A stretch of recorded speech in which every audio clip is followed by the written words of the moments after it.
Hello, how you doing? We're going to talk about this. P. Diddy doesn't know how to be rich. Not really. Now, there's an allegation that he beat up a chef. Now, what shocked me is that he would do that, to beat up a chef, when the chef has the power to kill your butt. I mean, all the chef has to do is put some poisonous mushrooms in your spaghetti sauce. That'd be it for you.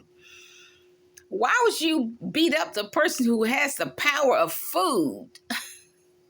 Why in the world? Now that's an allegation, okay? But why in the world would you beat up a person who has the power of food and has the power to kill your butt with the food?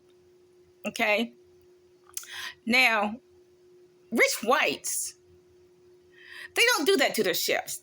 They may have a chef for the next 10 to 25 years. That's the way rich whites do. They don't beat up their chefs.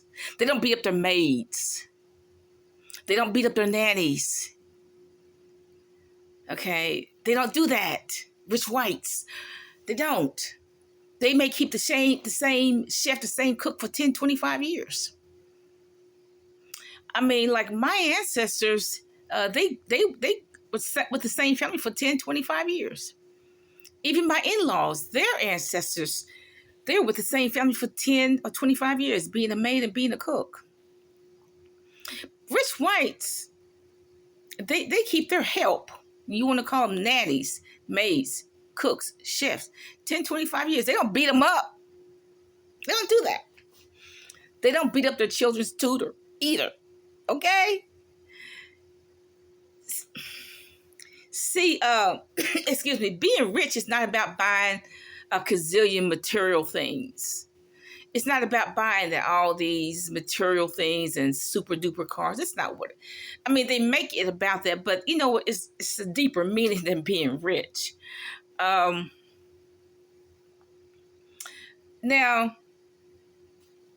there's a picture of P. Diddy. He's on the ground, actually cement, in it looked like a $3,000 suit. Now, see, he's not acting like a rich person, because a rich person would never get on the ground, never get on anybody's cement in a $3,000 suit. He would never do that. That goes to show he just doesn't know how to be rich.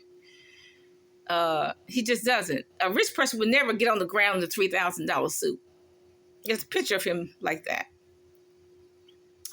Now, the allegation, the allegations about P. Diddy, that he beats women regularly. Now, if he was a poor man, he'd just become a monster. And he would probably be in jail if he was poor.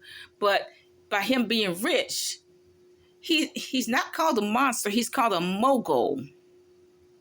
And he believes he's a mogul. He believes that.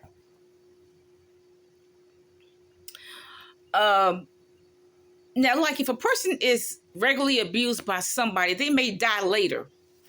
They may die in the midst of the abuse, or they may die sometime later. That happened in my family. The previous generation, this one man, he beat his wife regularly. And so one day she just up and died. Now, it could have been that, from the beating, she got her chest compressed, a compressed heart. And so maybe he hit her in the head or something. So one day she just up and died. That can happen when people are abused. They just up and die. And so the police, some of the previous bruises have healed, and they don't really know how to distinguish a new bruise from an old bruise. So there's no autopsy, no trial, no nothing. So that's that. But I've seen that before, where the victim of abuse just up and dies. I was in this small town, and this girl up and died. And so I asked someone about her. And because I was surprised that she did die. This person told me that she had a history of being abused by this particular guy she was dating. But he never went to jail for it. But so she just up and dies. Like I said, she could have had a compressed heart from the beatings. He could have hit her about her head, and then she died at a later date. But he never spent a day in jail because this particular small town is not going to spend any money on an autopsy. They're not going to do that. And the families aren't either. So some people are like that. When they have a history of being beaten by their significant other, they just up and die. Now, you take like my mother, my father used to beat her about her eye. And so when she got in her old age, she could hardly see out of that one eye. And she says because of him beating her in her eye. So sometimes these injuries, it's like long-term abuse, long-term damage. They have a lot of long-term damage, long-term abuse.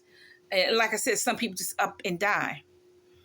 Now, Kim Porter, she could have been beaten to death. She could have been. It could have been the accumulation of abuse and her body couldn't do it anymore. Maybe P. Diddy hit her on the head. Maybe he hit her in the chest and that compressed her heart. And so she just up and died. That could have happened too. But however, what did the autopsy say? She had lumbar issue with her lungs. She had pneumonia. And you all believe that, because he's P. Diddy, he can put a spin on something like that. But she could have had, that long-term injury. She could have died from long-term injury, just up and died. Or he could just beat her to death and, paid for him to get out of it. She could have just been beaten to death. I don't know. Hey, P. Diddy wasn't worried, was he? Okay. So, and then you have Casey. Now, I hope that Casey's healing from her injuries that she got from P. Diddy.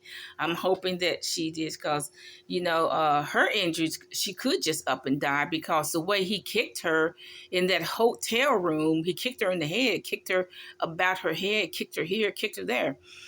That could be a long-term injury. And I hope and pray that her injuries are healing.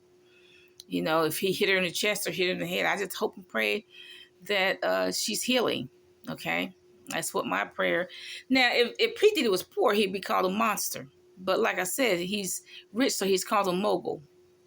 And what I found shocking about Casey is that the security guards he hired were just sitting there watching all these women be beat, watching him beat his mama, and watching him beat Casey, watching him beat Kim, and did nothing about it. Didn't even defend her. I mean, you paid him all this money for what? Just sit around and do nothing. Okay. I never understood that. Now, what does he do when he go to Howard? Does he enhance the students' lives at Howard? No, he sells weed to the Howard University students. Don't black people have enough problem? They got to deal with P. Diddy selling weed to the Howard University students. He don't. Does he help them at all? No, he's just selling weed to them. And what does Howard University do? Give him a honorary degree or something like that? But like I said, if he was poor, he would be called a monster. But he's rich, he's called a mogul. Bye.